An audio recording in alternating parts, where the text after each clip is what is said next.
And thank you for joining us on Y254 Updates. My name is Patricia Muriuki, and tonight we have a very interesting topic, or rather, let me not call it interesting, but say a very informative topic for you tonight. We are joined by two gentlemen who are going to help us talk about responsible fatherhood. We try to really understand what do we mean when we talk about responsible fatherhood. If you're a dad out there watching us, if you're a child watching us, get to share with us your experience in terms of how your father has raised you. What do you think are some of the lessons that your father has instilled in you? And also reach us on our social media platforms, that is at Y254 channel. You can also talk to me at Patricia Muriuki. But before we get to them, a discussion of the night, let's have a look at some of the few stories that are making headlines in the country tonight. We saw Emmanuel Korir captured Kenya's first gold medal at the Tokyo Olympics today in the men's 800 meters race. We also have Ferguson Rotich, who also finished second in the same race. That is some good news for us as a country to celebrate, and we still hope for more as the Tokyo Olympics continue. We also have a look at the COVID-19 numbers in the country, where 1,335 people tested positive for COVID-19, bringing the total number of the cases in the country to 206,691. We have 1,093 recoveries, bringing the total number of recoveries in the country to 191,188. 30 people have succumbed to the virus, bringing the total number of fatalities in the country at 4,025. Positivity rate now stands at 17.5%. We're now up to date with some of the things that are, some of the stories rather, that are heading topping the headlines in the country. Let us now dive into our conversation of the night, responsible fatherhood. So Gideon and Peter, welcome very much. Thank you for being a part of this discussion tonight. Peter Ngure is a founder, Pathways Policy Institute, and we also have Gideon Makumi, who is the president of Future Now Mentorship. I would like to start with you, Gideon. When you think about responsible fatherhood, you know, we've given it this name. Maybe people feel that at the end of the day, it doesn't matter what I do. I have a child out there, I'm a father. So what does responsible fatherhood mean to you as an individual? Thank you, Patricia. For me, responsible fatherhood is going beyond siring a child. Because all of us can be, men, most of men can sire children, but it only takes a responsible one to take care of a child and become a dad. So responsible fatherhood is the notion of going beyond impregnating a woman and having a child where you say, I have a child somewhere. So it's getting involved in that child's life from the beginning, and if God blesses you to the end. Okay. Yeah. Peter, what does responsible fatherhood mean to you? Yeah, I would concur with Gideon that it's more about your involvement with the child, other than you being a sperm donor, being the guy who donated, who sired the child. But and that's where we differentiate between father and fatherhood, because father is the guy who sires the child, who gives and father is a guy who is a material guy in a family. Fatherhood is more than material; it's the emotional part of the father who takes care of the child more in terms of day-to-day things of the child. I mean, a guy who takes the child to school in the morning, a guy who asks in the evening, how was your day? Not the provider. And this notion of a father has, sometimes it's not only a man challenge, it's a societal challenge, because society does not value fatherhood. Society values the provider. No one, when we discuss men, including in families, we say it's a guy who brings food to the table, who pays the bills. That's the guy we want to see. We don't want to see this guy who plays with his children, this guy who is, in fact, if you are a stay-home dad, then you'll be, a lot of guys will call you a scrub or a CC or whatever you'll be called. So fatherhood entails now that guy who is involved in a child's life 100% all round. You can be the provider, yes, financial and material, but you can also be the emotional supporter of this child. Okay, and I have two fathers in the house tonight. So what has been your experience, Gideon, as far as fatherhood is concerned so far? What can you say has been the highlight of having someone call you dad? I would say it's one of the best feelings, but it has its share of challenges, because in the times we are in, there's a lot of influence, there's a lot of pressures of life. And like before, where our fathers were, I would say, back in the days, our parents were more present. Right now, with the economical factors, we're finding ourselves having to work sometimes even late at night and everything.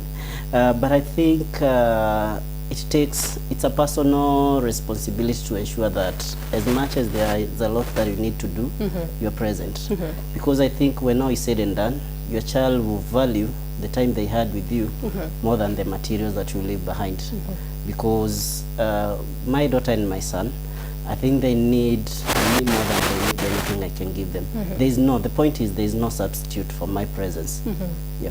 I like that. There's no substitute for the presence, no matter how much you have to be out there looking for the money. So for you, Peter, when you look at your children, rather, what is that thing? As much as we're out here trying to make sure that they have whatever they need that is like materially, what is it that motivates you? How do you try to create the balance to make sure that I am the father who is able to make sure that I provide for my children, and at the same time I also want to be the dad who is present, that if my child sits down one day, they'll have a story to tell that daddy used to do this with me, daddy used to take me to certain events. How do you manage to do all that? That's the most difficult thing for a man in the 21st century, to be honest. For a guy to be able to, because as I mentioned, we have come from a tradition where the guy has always been the provider. In fact, a guy who goes home early, like at 5, is seen like... He's not a man enough. What are you going to do? In fact, you're asked by your family, what's up today? So the biggest challenge is trying to move from that definition of a father, because that's a father who we have been brought up with, a father who is stern, a father who is a disciplinarian, a father who, in fact, I look at in retrospect and say, who should be the disciplinarian in the family? Because all children are told, Gojea baba yako akuje. So imagine those who are not living with their parents day to day, like some of us. So what will they be told? Like, Gojea baba yako akuje after 2 weeks, after a month. So it's actually now a change in the way we have been oriented as a society to start thinking about fatherhood. It's a bit of a shift from the guy who just provides, because nowadays women are providing. So if it's about material, you can actually agree. Nowadays families, people agree. I have a friend who is a stay-home dad, and the wife is the one who works, because they looked at their income and said the wife makes way much more, and they need to be with their children, at least for the first few years of their lives. Of course, there is a lot of change because of education. Children are now, let's say, like I have a daughter who is in campus. So tell me how, I mean, we were teenage fathers. That's our story. But But think about the needs of that child now are very different from the needs of maybe the smaller ones, as he's saying, the younger ones. So you have to have a balance as a father of, now this one who has left the house and needs you now as a guy, needs you as a friend, needs you as, especially for daughters, they want this guy who they can talk to and say, hey, daddy, I'm wondering, am I doing the right thing hanging out like on a Tuesday or having this boyfriend or something like, and it needs to be, children need to have a father who they can trust as a first friend. Mothers have played that role for a long time, where mothers are the trusted ally to the children, such that kids, when let's say it's a girl who gets her first menstrual cycle, she runs to the mom and the mom talks to her. But we don't have a father who has already started this conversation with their daughters. So and even for the sons, there's a lot of things that happen. I was talking to boys in a school the other day, and they're starting to experience wet dreams. Boys are like, a boy can't tell the mother, I'm having wet dreams. How do you tell you? So they need a father who they can go to and say, hey, daddy, what the heck is this? And then a guy who can. So it's actually a reorientation of a father and fatherhood, to the extent that we drop the traditional notions, and take up a new responsibility, which is not easy. As I mentioned, it's the hardest thing to do. Okay. Yeah. We'll take a very short break right here on Y254. When we come back, we get to talk about intentional fatherhood. Stay with us. Welcome back and thank you for staying with us on Y254. If you're just joining us tonight, we're talking about responsible fatherhood. And before we took the break, I mentioned that we're going to talk about intentional dad, being an intentional father, being an intentional dad. What does that mean to you, Gideon? And how do you think fathers out here can be intentional fathers? You just don't get comfortable, as we've said, just because you have a person there whose DNA matches yours. How can we be intentional fathers? Thank you. I think being intentional is knowing that fatherhood is a responsibility that has been given to you by God.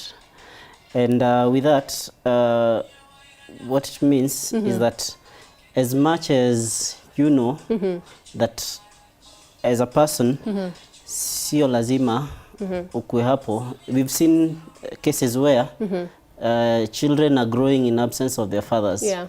But at the same time, we've also seen the difference between when a child grows in presence of a father and when they grow without a father.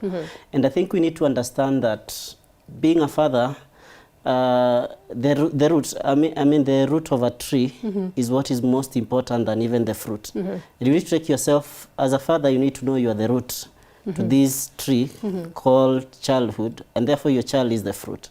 And if you want them to grow with values and morals, it is your responsibility to pass them.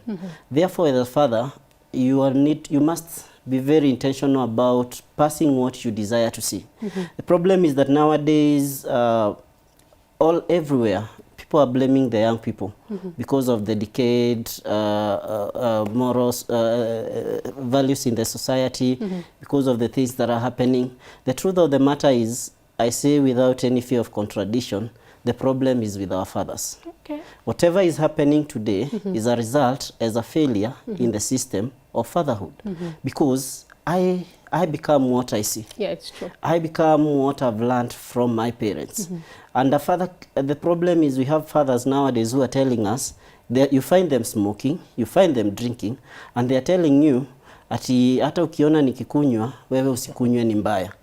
For sure, what are you showing me? If I'm seeing you drinking, if I'm seeing you smoking, if I'm seeing you doing all these other vices, you don't have the moral authority to tell me that it is wrong. Therefore, as a father, I have to be intentional about being a role model. Because I think what we are lacking today in our society are role models. And it starts right at home. Okay. We don't have to wait for the motivational speakers. We don't have to wait for seminars to come and help us nurture our children.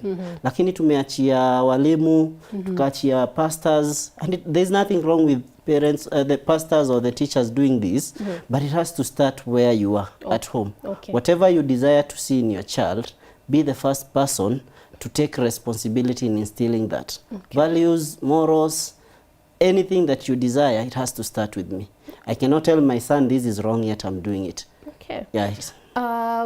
Gideon has mentioned something that I really wanted to make sure that we have to talk about. Some of the things that we're seeing, when a young person right now becomes a father and probably they run away from that responsibility, maybe their dad was not present. We have men who are fathers and their fathers were not present. They did not learn from the best of the best. So how do we now try to show those men that it is okay if that did not work out for you? It does not mean that we take it to the next generation. How can they learn to be able to be part of their children's life as much as their history was not the perfect for them? Peter? Well, it's not easy for someone to, especially because we say family values are instilled in the family. But I want to pick up some point he was saying where we have fathers who are, because of the way we have been brought up, there are fathers who are in the family, but they're not present. Yeah. So meaning the family says, oh, we are a perfect family. We have a father, mother, and children. The Mr. and Mrs. Kamau and their children. But this guy has not taken the intention of being part of the children's lives. And it starts from the decision that I want to have a child. I can tell you freely that maybe 60-70% of the firstborn of a lot of men is accidental. So they're like, oops, It happened. It happened. So now I have to marry this chick. So now we have to bring up a child. So it was not intentional from the word go. So even when the child comes through, you're like, so what was I supposed to do? You didn't even have a plan. You plan as you progress. And even when we want to sort of blame our fathers, that is the system they found. Their system was that because maybe their parents had more than one wives, and so the guy had to provide for all this, and the guy had 13 children. How do you even balance your love and attention and everything for 13 children? So when we look at how intentional can you be in a child's life, first it starts with you deciding, do I want this child? How many children do I want? And what do I want to provide for them? Because we were just having a conversation during the break saying, if it's all about, and that's the way society has set it, if it's all about provision, then women should not get married. They should just get sponsors, because they will be able to, pay rent and pay school fees. But if you want this guy intentionally, and I look at family, and when I talk about it, I talk about the man and the woman in a family raising a child.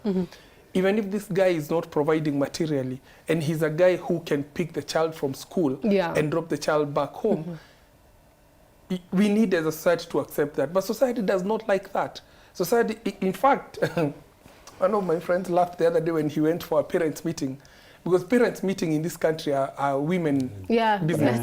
So he went to a parents' meeting, and so when he came in the evening to the bar, the guys asked him, so how was the women's meeting?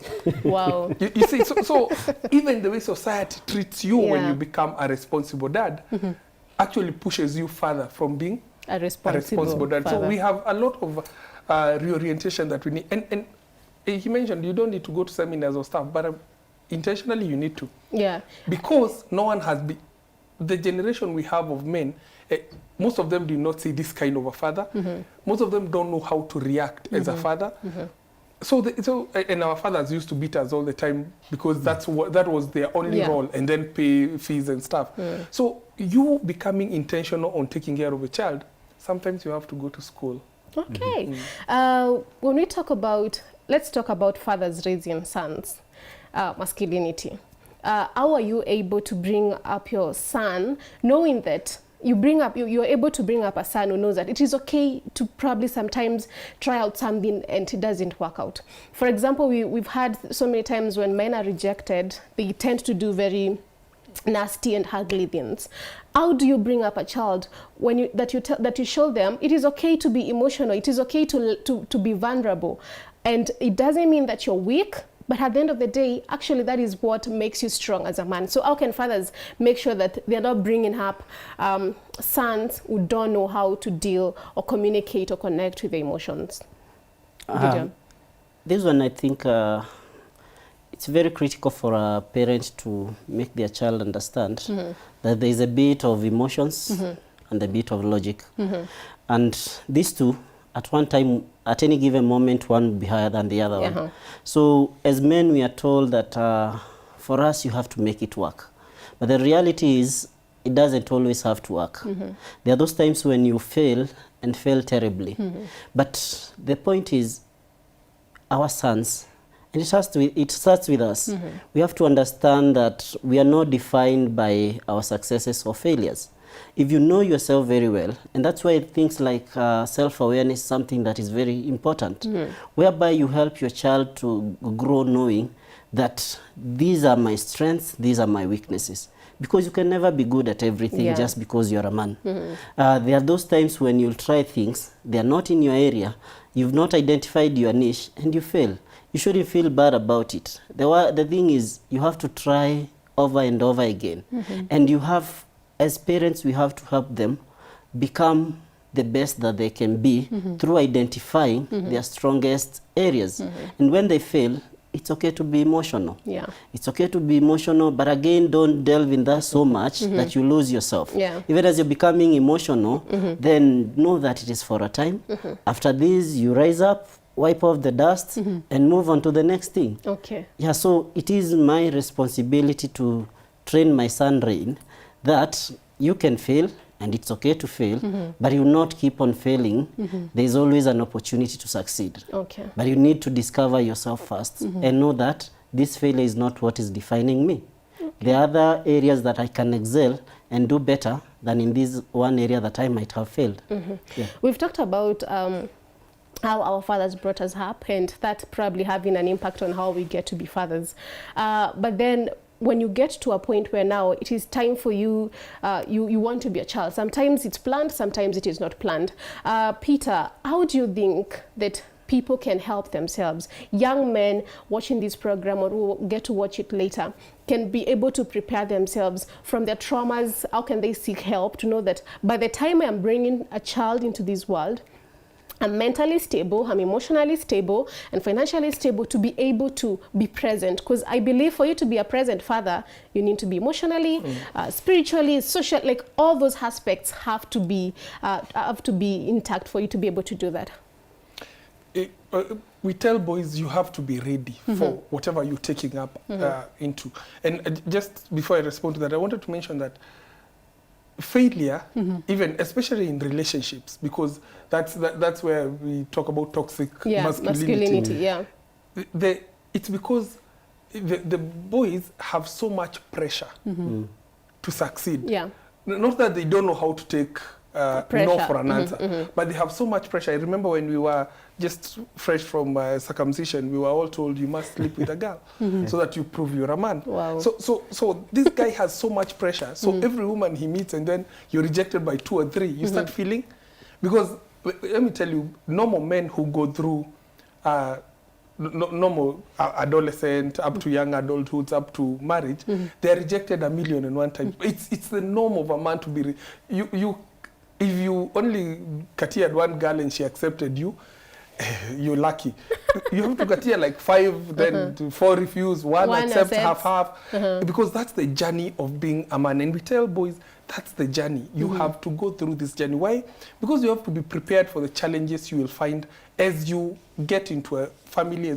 Because it's not only, because fatherhood will not only be focused on your children, it's focused on your family. So you have a wife and you have children. How do you start the relationship with your wife so that she feels safe? Always safe with you, not materially safe. At least she can be able to say, I am sure where my guy is, I am sure what he's up to, I'm sure he will come home, I'm sure he can't beat me. You know, from the word, and that's what boys need to start learning, so that if you feel you are really not prepared to live, and that's why it's good to have relationships before. I know religiously, all that, you're not supposed to have a relationship before, but it helps you grow, because it makes you understand how to relate with other human beings. I used to love the notion, the idea of mixed schools. Now high schools are no longer mixed, most of them are separated. They come to campus and they get shocked. They see girls and they're like, whoa, these are the women we were told to keep off. Because when we come to campus, we will find many of them. Now, okay, time is not on our side. Take up on the other question on how do we make sure that fathers who did not have a present dad in their lives, how can they deal with their traumas? How can you prepare yourself to be able to be a father who is present emotionally, mentally, and financially for your children? First, you recognize that you're coming from that background. If you don't recognize that, then you repeat the same mistake. It's the same cycle. So the first thing you realize is that this was where I'm coming from. I don't like, and your father doesn't have to have been toxic for you to say, I don't want to be like my father. Your father could just have been living in the emotions. Yeah. So he used to go to the bar because the friends go to the bar. He used to smoke because the friends smoke. So you say, I don't want to be that kind of a guy. But you also have to have a role model. You cannot channel your way out from the sea. Like, you don't know who I want to become. You must have a role model saying, this is the way this guy looks after his family. You may have hurdles, because you will find that the person you want to relate to at that level, maybe you say Obama is my role model, and the girl you're dating is not Michelle. So now you have to start balancing. How do I balance my life with this person? But that being intentional and saying, now I understand what it takes to be a father. Now I understand why I need to have a child. Have the basic things. Okay. What do you need to before you become a father? You need to have a roof over your head. You're not getting a child at your parents' cubicle. You need to have that. As a guy, you need to have a plan for your family. What are your plans for your family? In fact, I always tell young men, have you an idea of what school you want your children to go to? if you don't, please don't get a child. Yeah, because you have to start planning before they come. Yes, you can't say, do you have an idea where your wife will give birth into? I used to pity when we had Kenya bus and you see pregnant women holding that bar. I used to live in the Nora Phase 5. And you see them from there to Kenyatta. And you say, where is this guy who should be with his wife taking care, even if they're in the bus, because not all of us will be privileged. How are they together, ensuring that you're present in the lives of your family at every process, so that if you feel like I can't take my children to these hospitals, my wife can't give birth in this hospital, I can't take my children to this school, then please stop. Just hang around. It's okay. And it's never too late. Don't be pressured to want to have children at 18 or 17 or see your friends having children 35. and you also feel like you're ready to have even children. 50 is okay. If you feel 50 is when you're ready, just go for do it. Okay, I would like us one word. Greatest lesson that you've learned from your dad. Greatest lesson. Let's start with you, Peter. What's the one thing? No stories, just the one thing. Honesty. I think he is one of those. My dad would tell us how much he earns. He would tell us, I've given my mother this money. Mukitaka kupewa shopping. I mean, he was honest. And he said, nimejibakishia hii, I'll have a drink. Honest. Okay. Gideon, greatest lesson. I think I've learned that fatherhood is not a position, but rather, fatherhood is not a title, but rather a position and a function. And you have to be a father. And he has been there for us. Okay. Despite the fact that our mom left us at a very young age, my father proved that if you're there, you can raise responsible sons and daughters. Okay. I'll share my greatest lesson from my dad as we wind up. Legacy that you would like to leave as a father. One day, you're Akashosho, Paguka, Nkwanju. What is it that you want your children to speak of you? What is that one thing that you hope that when your kids look back at how you brought them up and all that, what is it that you hope to leave them with? I think I want my children to know that even if I didn't give them everything they needed in life, I loved them and I was there for them more than anyone else because it's my duty to be there for them. Okay. Yeah. Peter? I think it's, I did what I could. So they should do what they can. It's not defined. There is no parameter. Do what you feel. When you sleep at night, you're okay. You're like, I did what I could. Yeah. Sons being brought up by mothers and their fathers are not present, they don't want anything to do with that. What message do you have for those men who say a child and they can clearly see that's Patricia? Patricia is my daughter, but stuck history, Patricia. What message do you have for those type of men? Those are very responsible kind of men. Being a man is not just about provide. If you can't take care of a child, please use a condom. Okay. Thank you. Gideon, yours as we close, as you wind up. I think on that one, you don't deserve to call yourself a man or a father. You are as good as that boy out there because fatherhood is about responsibility. Wanaume wakiongea unanyamaza. Okay. For me, the greatest lesson that I've learned and I still continue to learn from my dad, is about faith. Trusting in God. If there's anything my dad has made sure that he has instilled in us, it is the faith and to know that at the end of the day, God is always your foundation. For people who have watched us tonight, thank you very much for being part of this. And as you've heard, you have to make the decision. If you're a father and you want to be a dad, kama umesleki, you can still go back to that child and build a relationship with them. Thank you very much. My name is Patricia Muriuki. Do have yourselves a very good night.